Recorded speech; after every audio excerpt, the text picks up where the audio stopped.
What's up, guys, and welcome back to another episode of What the Elle. I'm your host, Elle Kramer, and today I'm back with a new guest, Ashlyn Hanks, my very good friend from a time in my life whenever we worked together. Ashlyn, why don't you give the people a little bit about yourself before I just throw you into the wolves? Well, that's great, Elle. Thank you.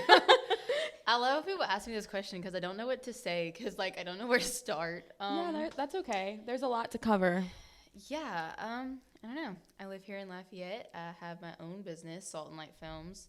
And so I do photography, videography, and I also started a content creation side, which I also started Local Love. Oh? Yeah, Local Love is supporting local businesses, and I do video collaborations with different companies.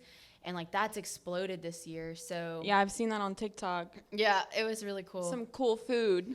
Yeah, I also coach cheer.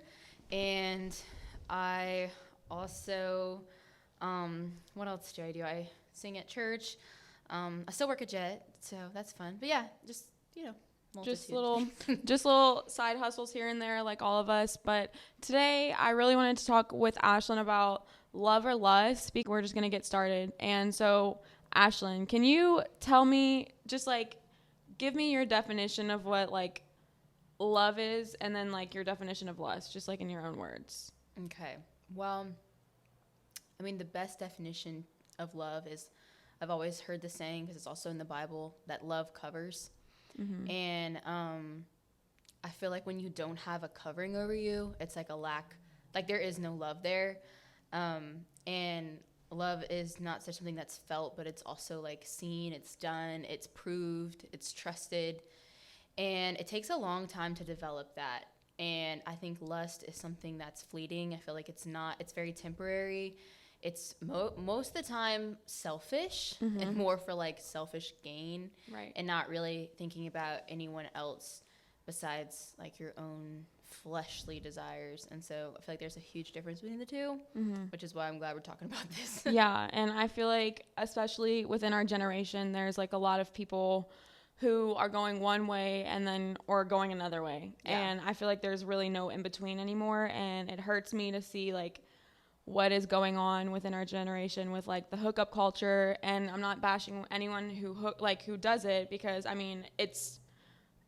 feel almost inevitable in a world that's so backwards. Mm-hmm. It almost seems like. So with that, can you, do you have any experiences where you had to navigate the fine line between love and lust in a relationship?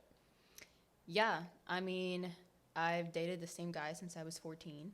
So with that, we've, had so many different seasons of life to go through.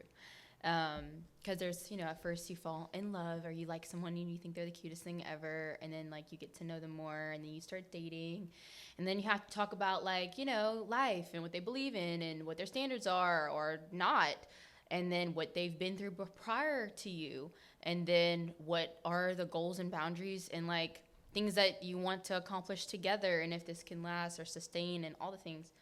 And I feel it's like you said, especially in this world, if those things are not clear, it's really hard to stay within the lines, because what are the lines? Mm-hmm. Everyone goes by something different today. Right. And I feel if you don't talk about those standards, love isn't really there, mm-hmm. And it's always sad for me to see other people too, because yes, I've been in a relationship for a long time, and now I'm engaged and all the things. And so a totally different season than what I once right. was in. But you also view things so much differently whenever you're about to get married. Mm-hmm. You see your future spouse or couples or relationships in a totally different light, because you're heading into a marriage versus just maybe yeah. a temporary thing. Yeah. So yeah, it's totally life-changing when you decide to commit yourself to someone, and I don't feel like there's a lot of commitment anymore. Right. And for me, I feel there isn't, I feel that within a lot of guys in our generation, they don't want commitment. Mm-hmm. And so you go through situationships where they act like they want something with you, and then it just ends up being right. fizzled out, or they want you to do the girlfriend things without being the girlfriend. And I feel if you're single within this generation, you might have experienced that. If not, you are blessed, because like, unless you found your high school sweetheart and you've stuck with them, or you're Ashlyn and you found your love at 14, like, or my brothers, they also, well, I mean, they found their high school sweetheart. So, I mean, that's kind of what I said. But the thing is, like, it's just really easy to get caught up between the two. And for me, I feel like I've definitely been blinded by infatuation. Yeah. And I feel like that is where my blindness comes in, because for me, it's not more so lust. It's more like I start planning for the future right whenever I think I like somebody. I'm like, oh my gosh, this person, when's our wedding? What is our dog's gonna be named? Like, where are we getting married? Like, I want to get married in June, you know? Yeah.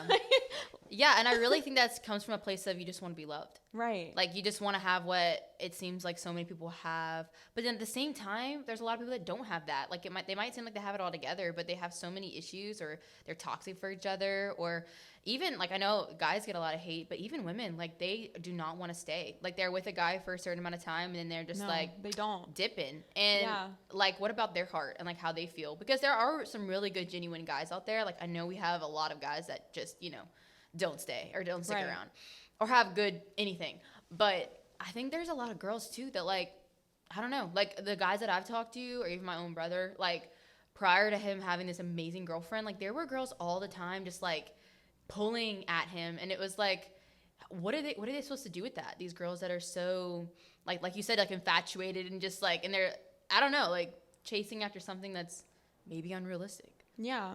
For me, I feel like I'm very self-aware in the fact that I know if I get caught up in somebody, there's a chance that I will start planning for the future with them, and I have to, like, really take a step back, because I think that could just be part of, like, being avoidant attachment, or, like, insecurely attached. I don't know, whatever the phrases are. I need to learn more about those.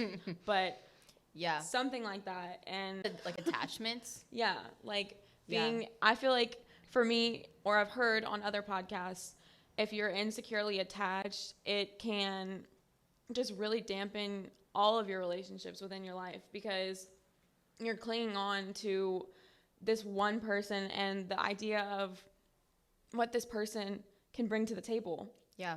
And for me, I feel like I hold on to the expectations in my head that I place on them without even really allowing myself to see them whenever they're upset, or to see them whenever it's a time, like, to just see all the phases of them. And I feel like I'm kind of going in on myself, but I mean, this is true. Like, you need to recognize those things before you can be in a happy, like, and know the difference. Because, like, truly, I don't know if a lot of people in our generation do know the difference. And like, it's okay if you don't, because I mean, I feel like it took me a really long time to figure out what it is. Yeah. And I think something that we as a generation are incredibly uneducated on, because like we don't really talk about it, is soul ties. Oh my God, I literally knew you were going to say that. I was like, please be soul ties. Yeah. So excited for this topic. I was thinking about this the other day. So excited to talk about this. This is my area of expertise. With my Diet Coke, let's go. Okay. Oh my gosh. Sorry. Yeah. No, and it's crazy, but it's also so sad in another way, because like we as a generation, unless you like actually care about it, like most people don't do their research. Yeah, on what a soul tie is, or older people or people who maybe have that knowledge just don't talk about it. And like soul ties connect you to someone forever. Like when there's even like such thing as like friendship soul ties, where like you were in a friendship for a long time. You lived a lot of life with this person. You shared a lot of personal things with this person, and you've created a soul tie with them because you have like almost bound yourself to them in a way, because you've lived so much life and you've done so much together. Right. But in a relationship, like especially whenever you like enter into certain situations or places that you either you've never gone there before, or you have and you just do it with everybody, like you don't know. Let's say you sleep with someone, like, okay, you don't know how many soul ties that person has created with someone else. And now guess what? This is the thing that people don't understand is like whenever you decide to sleep with someone who's also slept with all those people, you now have attachment to all the people they slept with. And that's something that no one wants to hear. They're like, that's just ridiculous. Like, what does that even mean? Like, in your head, like, how do you even put that? Like, what? But it's like, literally, sex was created to, like, bring people together. And so when you're brought together over and over again with, like, other random people, and then you sleep with someone else and someone else, like, you're bringing all those people together. Exactly. And it is dangerous. Exactly. And I don't know. Like, people don't think about what they're doing because it's, again, like we talked about lust, it's a selfish thing. Like when you sleep with someone, it's a selfish thing. Unless you love them, like it's selfish. It's selfish. Yeah. It is. And even if you love them, if you're not completely committed to them, and like I believe like that's in marriage, like if you're not married to them, then really are you committed at all? Yeah. Like marriage is the ultimate commitment. So like I don't know. And like a lot of people aren't getting married anymore. No. And that's because like a whole other conversation. Want to stay committed. Exactly. But with the soul ties, I learned that term at like age 15, and ever since then it like stuck with me, and I don't think I've ever been able to like see sex the same way, because soul ties basically is whenever you have sex with somebody, you are taking that person's energy, that person's aura, like all like their feelings, everything that they like feel, like you're kind of part of them. You like, become one with them. You become one with them whether you want to or not. And like once you do that, there's no reversing it. And the only way like you can heal a soul tie, and like that's the reason why after a hookup, after you have sex, like after a one night stand, you have that like pit where you just feel like, oh my God, like why did I do that? Because you feel that other person, and like now a part of you is missing, and now a part of you belongs to that person. Yeah, because you gave yourself to them. Yeah, and they're carrying that with them, like, and they might not want that, because, and like, think about it, if this person that you slept with has like negative energy, like you're now kind of having that negative energy, whether you like meant to or not. And so I don't know, I don't participate in hookups, so I don't really like I don't know, it's just that's like a not my side of it. But I mean, with that, you can see the negative effects that has on people, and I don't think we talk about it enough as a generation. Like a lot of people think that this is like a religious thing, but I mean, it's more than that. It's a psychological, like emotional tether that you are binding yourself with this person forever. Like you can't break that. Yeah. And like how do you break that before it breaks you? And like, I don't know, I've seen so many people. I talked about this with Josh on my episode, and he touched upon how he like went through like a hookup phase and how he struggled with that, and he created all these soul ties. And once he created these soul ties, he couldn't like think straight, and he just felt like he was like, who am I? Yeah. And it just really makes you lose sight of who you are. And how do you find yourself back? Like, how do you get to who you want to be again after that? Like, if you were in a situation where you were just feeling really down and you like hooked up with a bunch of people, what would you do after? Like, how would you move through that feeling of like, I don't want to feel like this ever again, and I shouldn't have done this, but like it's over now, what do I do now? Like, how do I move on from these soul ties? Yeah, that's literally Jesus. Like, yeah. Literally, he's the only way. Like, I can't comprehend how people navigate through life without him. Like, seriously. Because there is no other answer. Like, there's nothing else that you can be like, oh, yeah, I went to this counselor and this psychiatrist, and, like, I took these pills. Like, okay, you're just covering up the problem. Yeah. Like, literally, like, you're just... Talk. Yeah, like, you're just covering it up. Like, you have to dig deep and, like, find what it is within you that's... Like, you're searching for something. Right. Like, you're never going to find it. Yeah. Like, he literally is he's the ultimate... He's the one who created love. He's the one who created sex. He knows how to heal your heart, and he knows how to bring you back to the person that he created you to be. And he knows who you're destined for. Like, I coach cheerleading, and I tell my cheerleaders this because we talk about this kind of stuff all the time. I'm, like, really open and honest with them because I feel like it's needed, and they love it because this is, like, the topic everyone wants to talk about, but, like, no one talks about. Yeah, it's, like, taboo. Yeah. And I always tell them, I was like, stop messing with someone else's husband.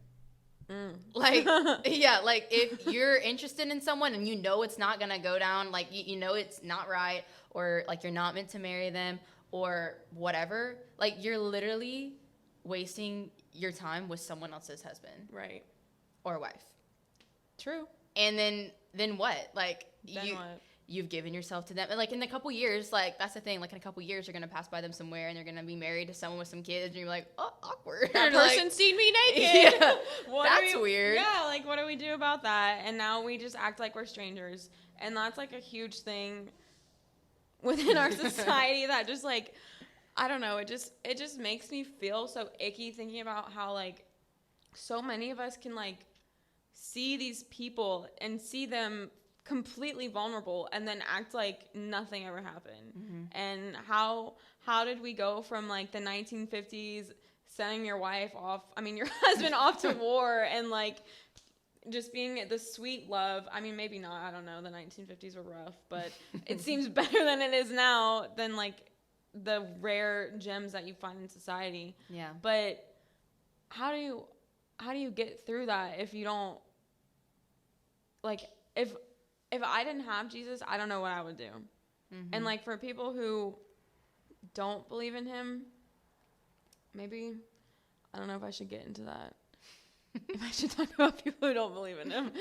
Well, it's really like just to figuring out, like you have to figure out for yourself, like what, you know, yeah, what you want to believe in. Because I mean, I dated Elijah and we came from two totally different backgrounds. Like I grew up in a Christian home. My parents did a really good job of like guarding me and my brother and just like helping us understand the truth. And then Elijah is one of 9 kids, and you know, his family is great, but like when you have 9 siblings, you just get lost in the sauce. Like you just kind of blend in, and like, you know, like he just kind of did his own thing. And by the time I met him, like he had no idea what he believed in. He had no idea like what life was about. And like we brought him to church, and like he felt so out of place. And like I know there's people that feel that way. Like you would never step into a building like that because like it doesn't feel safe. No, like yeah, it's so like something that you've never experienced before, but like it changes your life, and like it did him. And I can definitely say like if we would not have dated, I don't know where he would be. And he says that all the time. Like he probably, you know, would have several kids by now and like be doing his own thing. But like together, like we've been together 9 years, and we've made a commitment to never have sex, and we never have. Like, and we get married in 3 months, and that's crazy to me. It is crazy. Because when people say, oh, it can't happen, or I can't wait that long, whatever. Okay, yeah, you can. Like, you can't tell me that. Like, I have, yeah. I have, yeah. And like, no, it's not easy all the time. No, it's not cool. Like, when people talk about it, and you're just like, okay. Like, yeah. I'm not one person that, you know, is different, but I guess. But I don't know. Like, it's definitely saved us from a lot of issues that we could have had. Yeah, a lot of extra hurt that you didn't have to go through.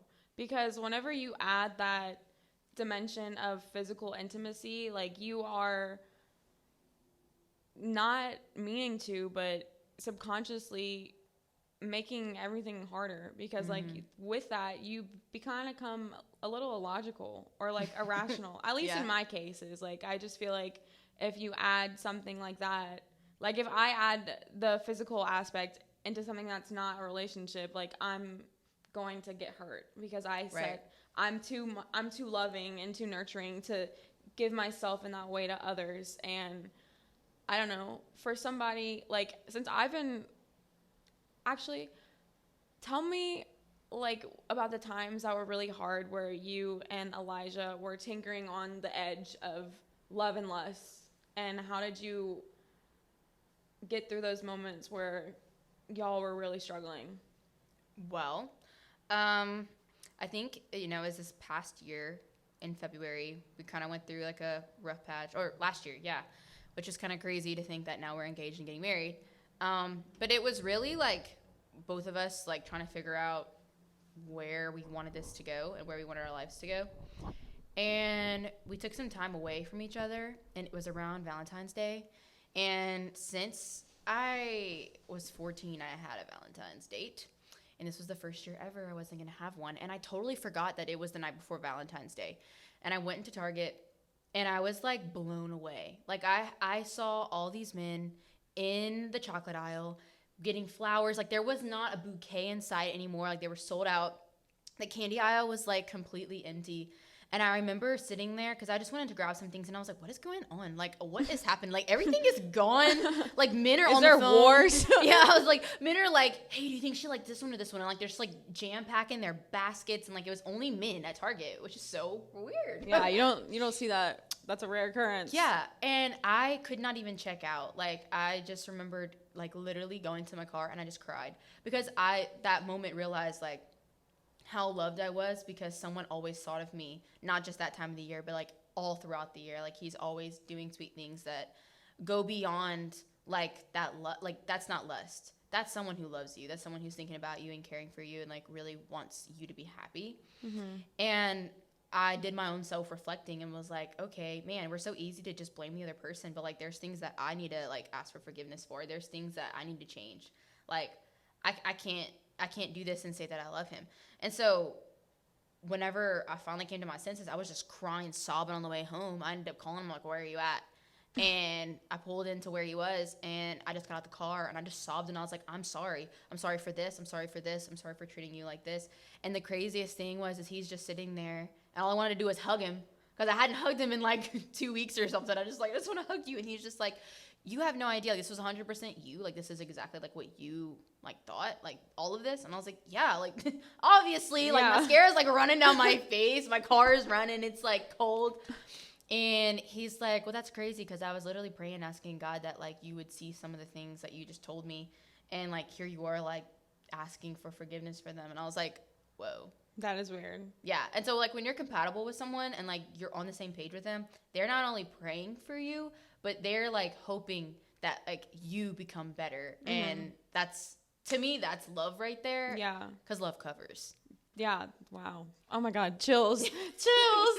Wow. That was really cool. And I don't know. I feel like that kind of cleared up some stuff for me, because like you said, love covers, and he was doing things for you that go beyond the physical. And like, it's hard to find that in a lot of people, but like, whenever you do, you need to hold on to that, because those people are worth holding on to. Yeah. And what about you? Like, how did you know a guy was either loving you or lusting after you? Oh God. Okay. So, story time. Story of my life.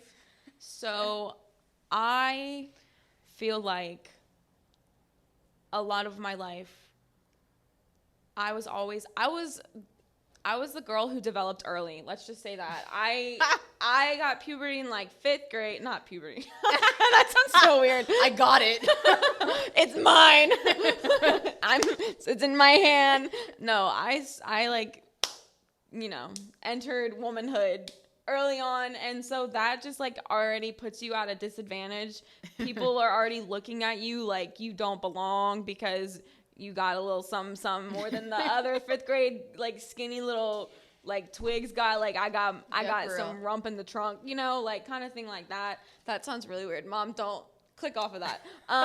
But basically, like, I don't know, I just felt from that moment onward that I had this like target on my back, where I felt like people were looking at my body instead of me. And I think maybe that was something that like affected you. It affected me a lot, because it made me think that was all people like wanted me for, and that was all people valued me for. So like, from like in high school on, I felt like that's the way that people loved me. And if like I wasn't, there was like, I obviously knew that there was more to me, but did I, Yeah. And that it makes me so sad, like knowing that little like 17-year-old Elle was hurting and thought that she had to be this one size in order to be loved.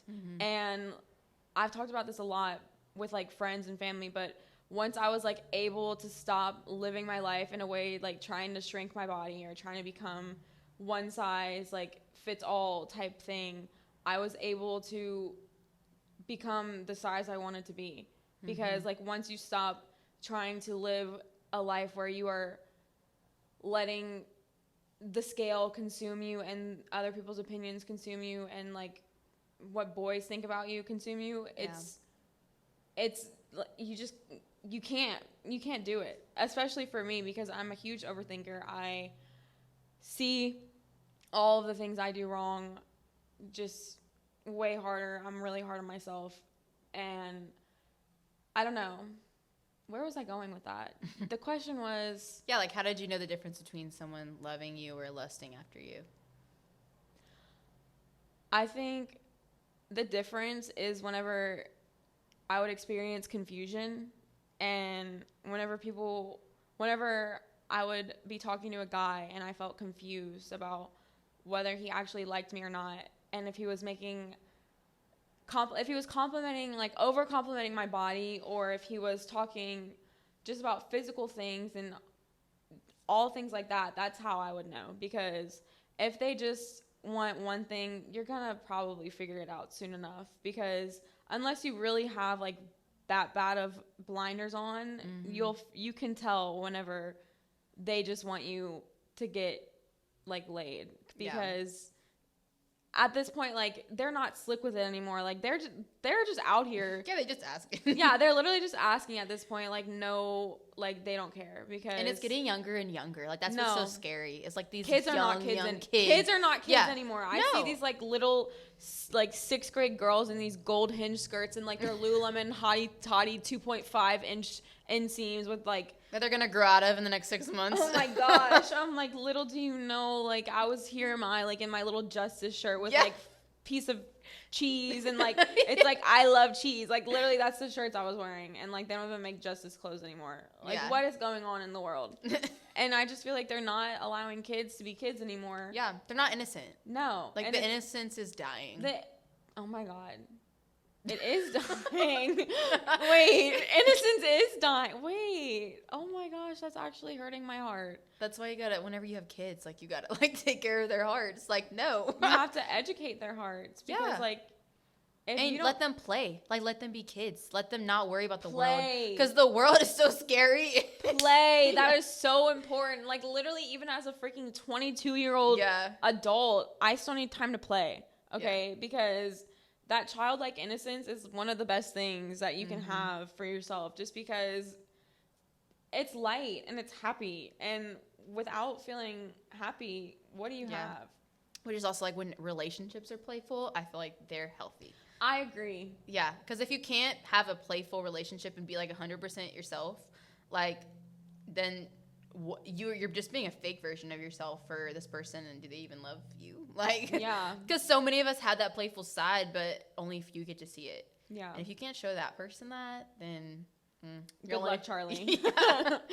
Really? Yeah. I probably should ask you another question. What are the side effects to a lustful relationship? So, the side effects to a lustful relationship. Yeah, like personal experience. Like, what have you felt as your own? Whenever I was in a lustful relationship, I felt like the shell of me. Like, I felt like whenever I would look in the mirror, I literally was looking at literally just the shell of me, and I wasn't who I was anymore, because I felt like another person was walking around with a piece of me that they didn't deserve, because they weren't my husband. And at that point in my life, I didn't realize that I could be loved for more than just my body. Thank you so much for coming on. You are always a great person. Y'all definitely check out her TikTok, her social media. What's your handle? Ashlyn Hanks. Just Ashlyn Hanks. Just name. Just Ashlyn Hanks. I'll tag her. But Ashlyn, do you have anything else you want to say?